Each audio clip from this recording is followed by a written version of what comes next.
Hai semuanya, gimana kabar kalian? Semoga selalu dalam keadaan baik. Jadi welcome back di segmen analisa kripto. Teman-teman, di video kali ini kita akan update ya untuk Kusama sesuai dengan requestan dari Bang Muhammad Ikrom. Katanya minta dibahas apakah Kusama sudah layak beli karena harganya udah anjlok. Oke, kita akan coba untuk ulas. Kusama hari ini diperdagangkan di kisaran harga Rp416.000. Market memang masih cenderung korektif ya teman-teman, karena hari ini tanggal 3 Mei nanti dini hari nanti itu akan ada pembacaan FOMC meeting. Ini perihal keputusan dari The Fed naikin suku bunga dan juga konferensinya seperti apa.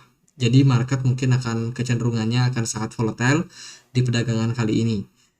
Kusama berada di peringkat 134 di CMC. Dia punya total supply yaitu 9,6 juta, sementara yang beredar hanya 8,4 juta koin saja.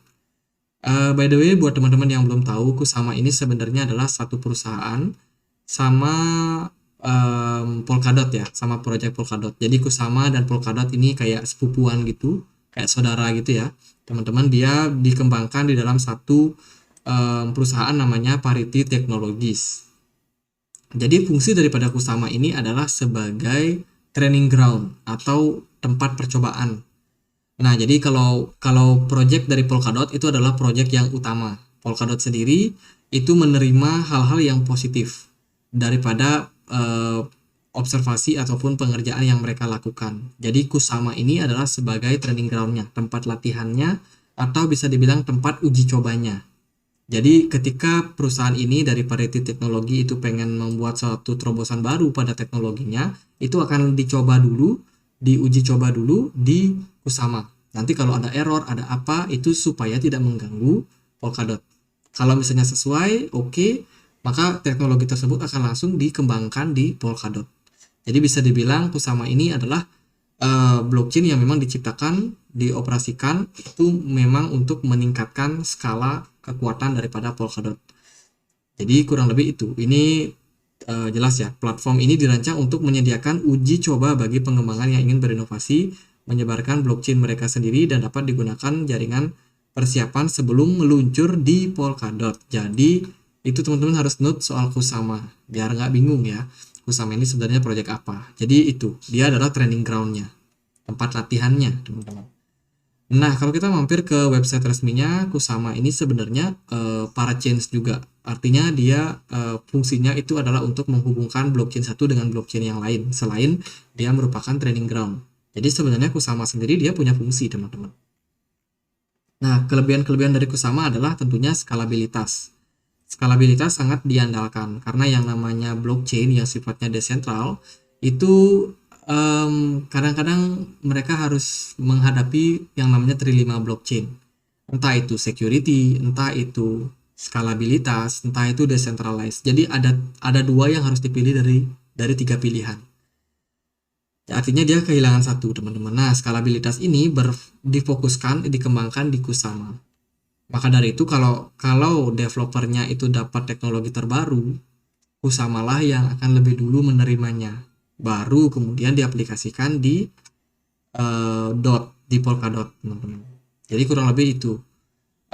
Kemudian kalau kita ikuti ya ceritanya Kusama, Polkadot, beritanya itu nggak terlalu banyak belakangan, teman-teman. Kita udah coba cari dia di Twitter. Bahkan Kusama sendiri terakhir nge-tweet itu kapan ya? Ini lama banget. Bulan Januari, teman-teman. Tanggal 18 Januari itu terakhir dia nge-tweet. Ini soal ekosistem dari Kusama yang meningkat 25%. Ini mengungguli Polkadot dan juga Near. Itu postingan terakhirnya dan selebihnya postingannya di tahun lalu semua. Nah, ini mungkin terlepas daripada mundurnya Gavin Wood sebagai salah satu founder daripada Kusama dan juga Polkadot. Jadi Gavin Wood sendiri adalah orang yang cukup pintar ya. Dia bukan cukup pintar, sangat pintar, teman-teman. Jadi dia adalah pengembang founder daripada Polkadot, Kusama, Ethereum, Parity, ya Parity perusahaannya mereka, kemudian Web3 Foundation, yang mana dia kemarin menjabat sebagai CEO daripada Polkadot. Ini beritanya di tahun lalu, Oktober 2022, Gavin Wood mundur karena alasan katanya dia tidak menemukan kebahagiaan, tapi dia masih tetap berada di belakang layar. Jadi dia mengatakan bahwa berperan sebagai CEO cukup baik untuk sementara waktu, tetapi ini bukan tempat saya. Akan menemukan kebahagiaan abadi. Jadi dia bilang gitu, dan dia bakalan lebih fokus pada coding blockchain terbaru untuk pengembangan Web3 untuk jaringan dari Polkadot. Artinya adalah Gavin Wood sendiri masih berada di Polkadot sebagai pemilik saham terbesar ya daripada perusahaan ini, tapi dia cenderung berada di belakang layar, dan posisinya sebagai CEO itu digantikan sama Branch Wagner. Mohon maaf kalau spellingnya salah, tapi ya kurang lebih itulah teman-teman, dia yang sekarang menjabat sebagai CEO-nya. Nah, mundurnya Gavin Wood ini menyebabkan sepertinya aktivitas dia di sosial media nggak terlalu banyak. Aku sendiri coba buat telusuri dia aktif nggak sih di sosial media, di Twitter. Ternyata dia postingan terakhirnya itu di Januari juga kurang lebih. Ini ada di bulan Maret teman-teman. Jadi ini lebih banyak soal coding ya. Dia ada develop Polkadot, Kusama, dan ini sebenarnya sih pergerakan di belakang layar. Jadi kurang lebihnya dari Polkadot sendiri, Kusama sendiri itu kebanyakan bergerak senyap di belakang layar. Jadi dia tidak terlalu expose, tidak terlalu gembar-gembor. Makanya kalau teman-teman merasa kok Kusama sepi banget ya, nggak ada pergerakan, nggak ada apa, projectnya masih jalan. Hanya saja memang belum di expose ke publik. Nah, kita sendiri sebagai orang awam juga nggak tahu nih mereka ngerjain apa. Sebelum mereka expose itu baru kita tahu teman-teman. Kalau buat sekarang kita belum tahu. Aku juga coba telusuri dari Branch Wagner sendiri sebagai bagian daripada project ini ya. Dia yang menggantikan Gavin Wood sebagai CEO. Postingan terakhirnya itu berbicara soal Web3 gaming ecosystem di jaringan Polkadot. Itu beritanya di 26 April, which is ini adalah pengembangan yang sangat-sangat bagus untuk blockchain Polkadot kedepannya sebagai generasi gaming, teman-teman. Jadi ada pengembangan, selebihnya dia nggak ada nge-tweet lagi. Ini benar-benar mager semua nih, nggak ada yang mau main HP, ya bikin Twitter. Aku juga telusuri Parity teknologi ini ngerjain apa, ya coba-coba cari informasi. Belakangan sih mereka kelihatan kayak cukup aktif ya, bikin gathering, bikin kegiatan-kegiatan tanya jawab gitu. Ini di 28 April, which is baru teman-teman. Dan ini ya cukup menggembirakan karena proyek ini sebenarnya masih tetap berjalan dan juga ada yang mereka kerjakan, tapi mereka tidak terlalu gembar-gemborkan. Jadi itu, jadi buat Bang Muhammad Ikrom, harganya anjlok, yes benar anjlok. Apakah layak untuk dibeli? Ya proyeknya masih jalan. Buat layak atau enggak kan itu tergantung pertimbangan dari abangnya sendiri. Kalau menurut saya proyeknya masih jalan dan kedepannya bakalan tetap berlanjut teman-teman. Mungkin apa yang mereka kerjakan sekarang itu secara senyap. Tapi kalau proyeknya berhasil, mereka show ke market, mereka show di Twitter atau di mana, di berita mana, bisa jadi harga dari Polkadot bisa langsung melesat tinggi teman-teman. Tergantung project yang mereka kerjakan itu apa dan seberapa penting, seberapa berdampak sama yang namanya dunia blockchain.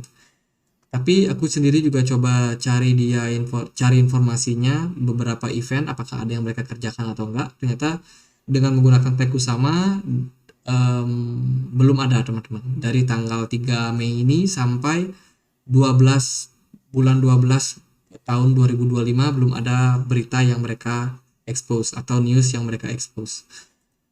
Lalu gimana untuk progres pergerakan harganya? Kalau dari Kusama sendiri dia sempat naik ya, sebelumnya sempat drop di Januari kemarin. Ternyata di sana level bottom. Kusama naik dari $22, sekarang udah berada di kisaran 28. By the way, ini market semua pada koreksi. Bitcoin juga masih koreksi, menantikan FOMC meeting dini hari nanti. BTC dominance-nya tampaknya menguat sehingga altcoin semua pada tertekan. Kalau buat posisi sekarang apakah menarik? Dia lagi berada di level support teman-teman. Jadi Kusama sendiri berada di level support kisaran $29, which is itu sebenarnya level yang ideal buat melakukan akumulasi. Tapi akan ada level ideal berikutnya di bawahnya kalau trennya cenderung buruk. Siapa tahu ya, the Fed hawkish, the Fed mau agresif kembali menaikkan suku bunga, bisa jadi market tertekan. Jika itu terjadi, maka level support berikutnya ada di kisaran $26. Jadi bisa pertimbangkan area-area tersebut menjadi level serok barangnya atau level akumulasi.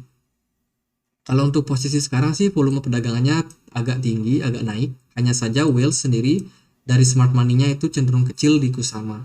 Jadi artinya adalah jangka pendek sepertinya ya buat naik itu ada kemungkinan, tapi lebih berkemungkinan untuk drop atau koreksi. Buat posisi sekarang sepertinya koreksinya ya paling nggak jauh-jauh daripada level $22. Mungkin nggak akan lebih dalam dari itu. Semoga sih bisa bertahan di $26 ya teman-teman. Karena dari MACD sendiri udah menunjukkan posisi yang jenuh untuk turun. Jadi mungkin dalam jangka waktu dekat penurunan masih bisa terjadi, tapi semoga dalam jangka waktu menengah trennya akan kembali pulih perlahan-lahan. So far sih Bitcoin menurut saya bagus ya posisinya sekarang. Mungkin ya karena BTC dominance-nya aja yang naik sehingga altcoin semuanya pada tertekan. Jadi buatku sama sih gitu aja. Kalau mau akumulasi ya silakan, kalau enggak pun juga silakan. Semua balik lagi sama teman-teman. Kalau menurut saya itu proyeknya masih jalan, hanya saja memang nggak terlalu banyak diekspos dan level-levelku sama yang menarik untuk diakumulasi. Yang pertama tentunya di $26 dan yang kedua adalah di level $29. Itu aja, semoga bisa bermanfaat dan akhir kata saya Andri, makasih.